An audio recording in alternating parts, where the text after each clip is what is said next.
In 2004, the New Jersey legislature approved and Governor McGreevey signed into law Senate Bill number 2, which represented the Garden State's first efforts to ban pay-to-play cash from the government decision-making process.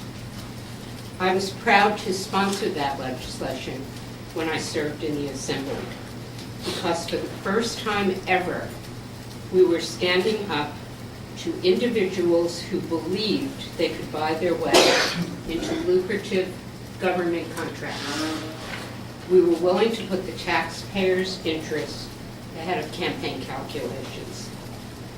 But as revolutionary as the original pay-to-play legislation was, and it actually was revolutionary at that period of time, the bill was not without its faults. We were then limited by the politically possible and forced to adopt a final bill which fell quite short of the ironclad prohibition against pay-to-play that we originally wanted. New Jersey has taken a piecemeal approach to this issue.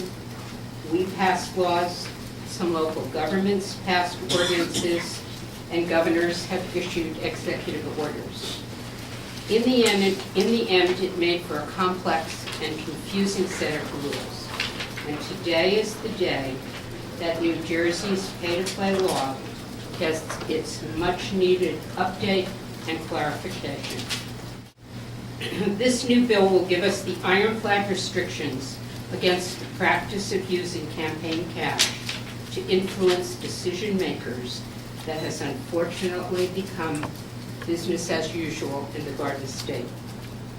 It is a long-awaited companion to the original pay-to-play bill, and I think it will ensure the promise of comprehensive ethics reform. The practice of wheeling is rampant today in pay-to-play donation schemes.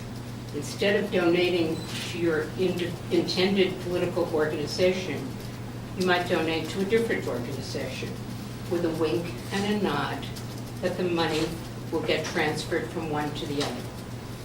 Our bill would effectively eliminate the wheeling loophole once and for all.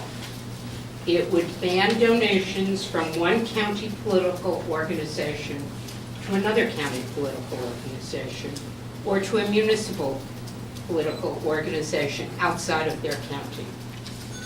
It would ban contributions from one municipal political organization to another municipal political organization.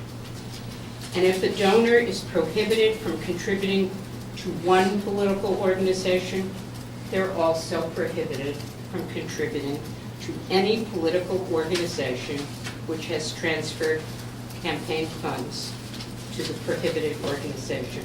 There's simply no reason why campaign cash should flow so freely across county and municipal lines. If someone donates to a party organization, they should expect that the money is going to be used locally and subject to the same reporting standards and pay-to-play restrictions which are already in place.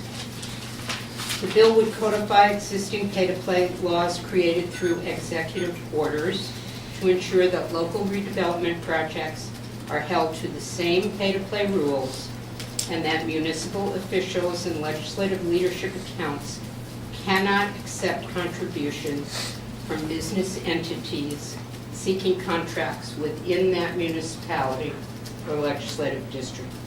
And in case people still aren't aware of the rules governing pay-to-play in New Jersey, the bill will require all contract and bid specs issued to contain information about the campaign contribution on pay-to-play rules. It would basically be like a warning label on government contracts. If you violate these rules, it may be harmful to your health.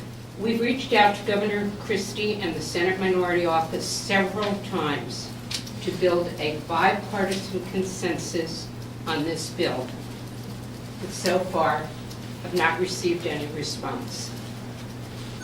Apparently he might be busy yelling at the legislature about a toolkit. Well, Governor, there are other things that affect property taxes in our state beside public employees.